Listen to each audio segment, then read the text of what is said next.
नमस्कार, विंध्या टाइम्स में आपका स्वागत है। मध्य प्रदेश विधानसभा का मानसून सत्र हंगामे के बाद खत्म हो गया है।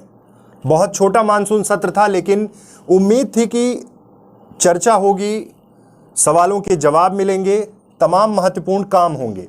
लेकिन जिस तरह से हंगामा हुआ, 3 घंटे आज जब ये हंगामा हुआ, उसके बाद मानसून सत्र की कार्रवाई स्थगित की गई और बाद में विधानसभा का मानसून सत्र ही खत्म कर दिया गया। इस बीच अवैध कॉलोनियों को वैध करने और जहरीली शराब से मौत पर फांसी का विधेयक पास हो गया है। अनुपूरक बजट भी पारित हुआ जो 4,587 करोड़ का था। दरअसल नगर पालिका विधि संशोधन विधेयक, अवैध कॉलोनियों नियमित करने के विधेयक का अध्यादेश लाया गया जो पारित हुआ। नकली शराब से मौत पर फांसी और अधिकतम 20 लाख रुपए का जुर्माना, ये भी पारित हुआ। लेकिन जिस तरह से हंगामा हुआ, दूसरे दिन जिस तरह से हंगामा मध्य प्रदेश विधानसभा में शुरू हुआ, उसकी वजह से अनिश्चितकालीन समय के लिए स्थगित कर दिया गया। यह सबसे छोटा सत्र रहा अब तक का, जो सिर्फ 3 घंटे चला। आदिवासी, ओबीसी और दलितों का मुद्दा उठाकर कांग्रेस ने सदन में जमकर हंगामा किया। इस बीच सरकार ने अनुपूरक बजट और 2 संशोधन विधेयक पास करा लिया। ये आसंदी के पास जब कांग्रेस विधायक पहुंच गए, महंगाई, कमलनाथ ने कहा कि महंगाई देश और प्रदेश में गंभीर मुद्दा है, इस पर सदन में बहस होनी चाहिए। इसको लेकर हमने स्थगन प्रस्ताव दिया, इसे स्वीकार किया जाना चाहिए, ये चर्चा चाह रहे थे। हंगामा देखते ही अध्यक्ष गिरीश गौतम ने विधानसभा की कार्रवाई पहले आधे घंटे के लिए स्थगित कर दी, लेकिन दोबारा जब सदन शुरू हुआ तो सरकार को ओबीसी और दलित विरोधी बताकर फिर से हंगामा शुरू हो गया और उसके बाद ये कार्रवाई स्थगित की गई, यानी कि सीधे सीधे विधानसभा का सत्र समाप्त हो गया।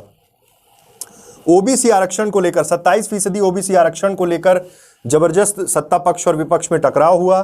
शिवराज सिंह चौहान ने कहा कि ये पुरानी सरकार यानी कमलनाथ सरकार की नाकामियां थी, वो इस मुद्दे को जबरदस्ती तूल दे रहे हैं। वो खुद उनका कहना था कि सरकार 27% ओबीसी आरक्षण के पक्ष में है, वहीं विपक्ष का आरोप था कि सरकार इसके खिलाफ है। ये हंगामे का दौर चलता रहा और सीधे तौर पर ये कहा गया कि अब इस सदन को यहीं पर समाप्त कर देना चाहिए, क्योंकि जिस तरह से हंगामा हो रहा था उन सब चीज़ों को लेकर सिर्फ 2 बड़े फैसले और जिस तरह से ये सदन चला, बहुत सारे जनहित के मुद्दे ऐसी चर्चाओं में छूट जाते हैं। कोरोना संक्रमण से प्रदेश के क्या हालात थे, उस पर चर्चा होनी थी। कोरोना से जिन लोगों की मौत हुई उन्हें किस तरह का रिलैक्सेशन दिया जा रहा है, किस तरह से उन्हें प्राथमिकता दी जाएगी, कैसे मुआवजा दिया जाएगा, इस पर चर्चा होनी थी।